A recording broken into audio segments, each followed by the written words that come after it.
Alright, good evening folks, it's Enforcer Matt, and welcome back to another Short War video, and today marks day 4 of the invasion by Ukrainian forces into mainland Russian territory, and right now in the border town of Sudska, which is on the Russian side and also is ground zero of this invasion. We're currently seeing Ukrainian forces move around that town largely unopposed by Russian forces, and also it appears the entire town has been abandoned by the Russian civilians, which means that the Ukrainian forces are probably in full control of that town, and also we have more confirmation of that. And also we're hearing around the territory of the Kursk nuclear power plant, there are currently major explosions happening in the proximity of that plant, and also we're being told that Russian soldiers are preparing to lock down the plant in preparation for an invasion by the Ukrainian forces on the facility. And finally we're hearing of major drone attacks happening around mainland Russia as the Russians desperately tried to ward off the Ukrainians at the Russian border. But with that, we're jumping into our first article here, which goes to Nexta. And right here in this post we can see Ukrainian soldiers have been spotted in Sudska,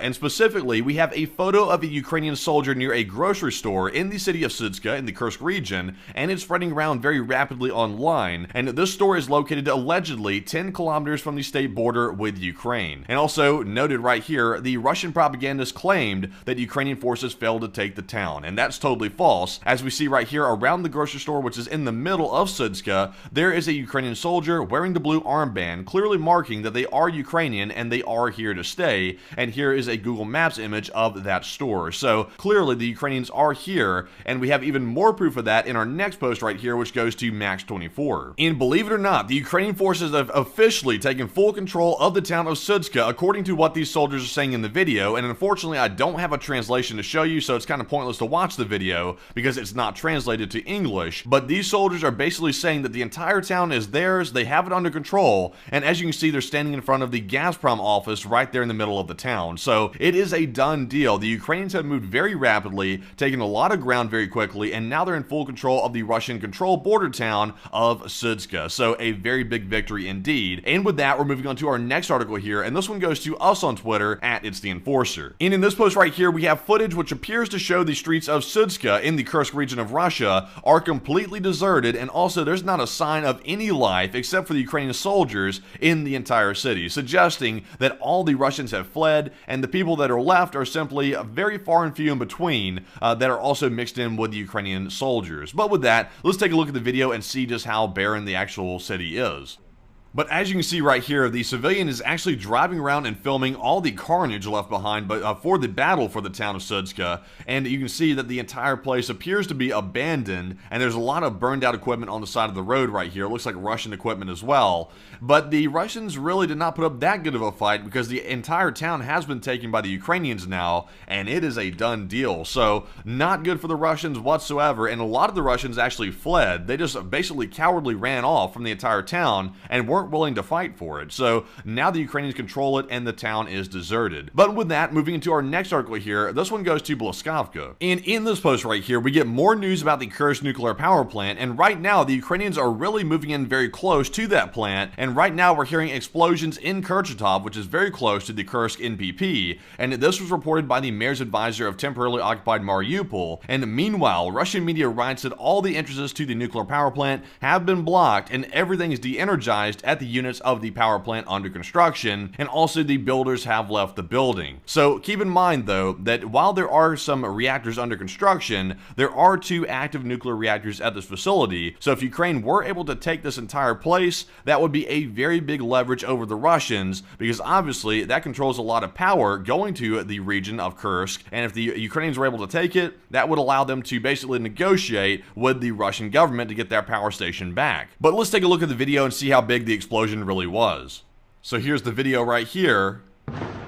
And you can hear in the background a very large explosion right near the nuclear power plant itself, and unfortunately we cannot see the ground, so we're really not sure exactly where this is in proximity to the plant, but we know it's very close by in Kurchatov. So a very big piece of news right there, and also very interesting that the Russians are getting ready to defend that plant because the Ukrainians are advancing so rapidly. And with that, we're moving into our next post here, which goes to Osin Yuri, and we get more confirmation that all construction at the plant has been shut down, and also the Russian forces are indeed speed, preparing to defend it. And also we can see in the post right here that from a Russian source, it appears that after lunch on August the 9th, which was today, the approaches to the Kursk NPP were blocked off completely. So I don't think that's going to hold off the Ukrainian advance, because so far we've seen all the Russian efforts to stop the Ukrainians have failed. And I think this will also fail at the nuclear power plant, and we could be looking at a potential capture of this facility by Ukrainian forces, maybe even as early as the next 72 hours. So that would be quite a feat if they were able to take it, and also a very big victory for the Ukrainians. But with that, we're jumping into our next article here, and this one goes to Null Reports. And also remember, I mentioned some very big drone attacks happening in mainland Russia by the Ukrainian forces, and in this one right here, we see that last night, Ukrainian drones struck a Russian repair base in Novy Oskol in the Belgorod region, and according to Russian sources, 7 drones hit the base, damaging 2 hangars and also 3 military vehicles. So let's take a look at the damage.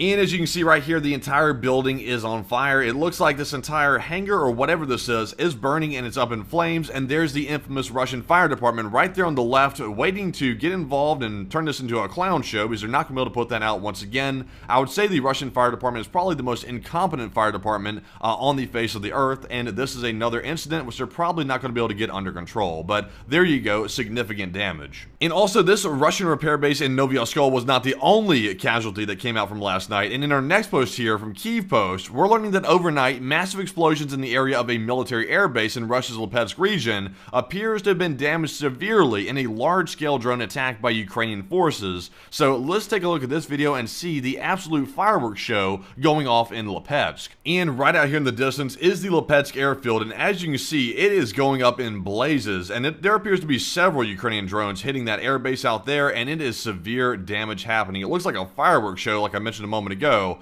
and that is huge damage, and we're learning that the damage was much more extensive than previously expected. And with that, we're moving into our next post here, which goes to Konstantin, and we're also seeing that we saw footage of the drones coming into Lipetsk, the actual city of Lipetsk, and it was filmed by Russian civilians on the ground in very up-close footage. So let's take a look and see what we have.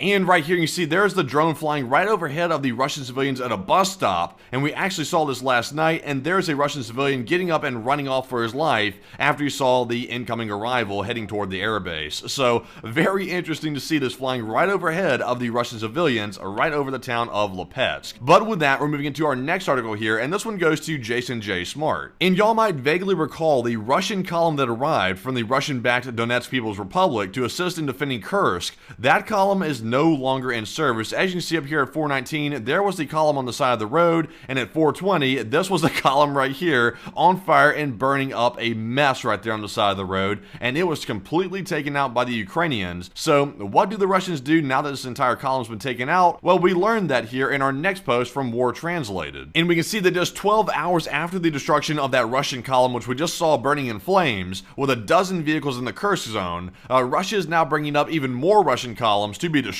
So as you can see, let's take a look at this video right here to show you the columns coming in. And there you have it. They're rolling in just like they did before. And if it happens again, this column right here is about to be completely taken out by Ukrainian drones, because right now the Russians are really on the defensive, and they really don't have much defenses to defend against air attacks by the Ukrainians. And I think this column might meet the same fate as the other one. So it appears they're being insane here. They're doing the same thing over again and expecting a different result. But with that, we're moving into our next post, which goes to Visegrad 24. And not only are the Russian columns in trouble, but also we're hearing incoming reports stating that the Ukrainian army has encircled 2 Russian battalions, and that's correct, 2 Russian battalions. Those are large units right there near the town of Sudska in the Kursk region of Russia. And currently the Russian 17th Battalion of the 488th Regiment and the 31st Battalion of the 102nd are reportedly in serious trouble as the Ukrainians continue advancing toward the city of Kursk. So like we said last night as well, it sounds like the battalions that are left behind to protect the Russian mainland are very ill-equipped and also under-trained, because for the Ukrainians to encircle 2 entire battalions, that is quite a feat. That's no small task right there, and the Ukrainians have done that very rapidly, once again showing that this was a concerted effort by the Ukrainians to go into Russian territory, take it, and also encircle everything the Russians have, and immediately plow their way toward Kursk and or Belgorod from within the territory. So a very big victory. But moving on here to our next post, we have one from Nexta. And also, not only is the Russian military screwing screwing up big time, but now we're seeing the Russian reporters screw up big time. And in this post right here, we see a Russian TV channel presenter literally showed the live exact location of the movement of the Russian convoys of equipment and personnel into the Kursk region. So let's take a look at the goober giving away this very sensitive intel. He said, right now there's another batch of military equipment coming from Kursk to our positions. As you can see right behind me, here's the location. Look right here for yourself. He said, now I see self-propelled artillery units and armored vehicles and everything to strengthen the positions of our fighters. And he has the biggest scoop of his life right here. He is showing the Ukrainian forces exactly where this equipment is, so that way they can come in with their air attacks and bomb the hell out of this equipment right here. So great job to this reporter right here. He did a number for the Ukrainians. I'm sure they'd love to put him on the payroll because he's doing a fantastic job. He's the MVP for the Ukrainians at this point, and he's a Russian reporter who supports the Russian government. So very ironic here, and also very good to see. And with that, we're moving into our next article here, which goes to Nexta once again, and in this article, we get a better idea of just how many forces are involved in this invasion of mainland Russian territory. And according to Forbes, reportedly, up to 10,000 Ukrainian military may be involved in the operation in the Kursk region, and quote-unquote, it's becoming clearer by the hour that is what happening in Kursk is not a raid, and it's really an invasion, writes the American Forbes. And journalists note that this operation is very different from previous raids into Russian territory, and it involves at least 3 brigades, each with up to 2,000 troops. And once again, the Enforcer channel was first to the punch, because it looks like the American journalists, the mainstream journalists, are just now realizing that this is not a raid and it's an invasion. And we actually called this about 3 days ago, about 24 hours after it started, that it was not a raid, because before we'd seen the Freedom of Russia Legion go into Russia,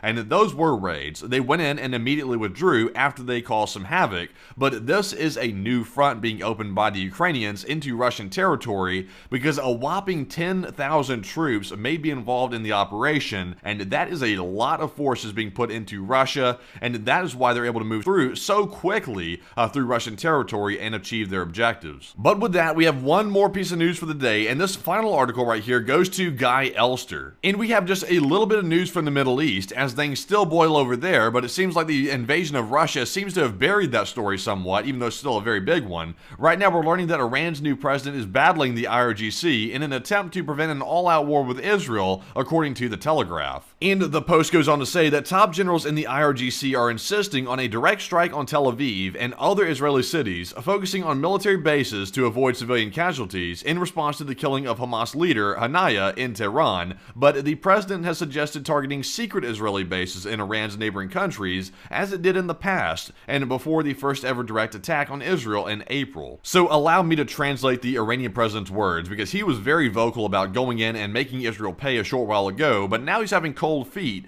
and that's probably because the screaming eagles of the American military have showed up in mass in the region, and Iran knows that if they act too swiftly against the Israelis, then they're probably going to get glassed. So that's why they're suddenly having cold feet, but nonetheless though, I think the attack will still happen, and it's still going to go down and escalate severely, but only time will tell just how bad of an attack it really is. But with that, that is actually our last piece of news for the day. So if you found today's video informative, please press the like button and also subscribe to the channel as well, because we love to see when people love the work that we're putting out, and also the short war summaries, because we love keeping up with the news and keeping y'all informed as well, and we appreciate all the support. And also, if you want to support our channel financially, you can do so on our Patreon page, and the link is in the description below for that, where you can go over to Patreon, sign up for a monthly membership, and that greatly helps us keep the channel running with that financial support. And with that, we'll see you all at 10 p.m. Eastern tonight on our next Nightly War News stream, and with that, bye-bye for now.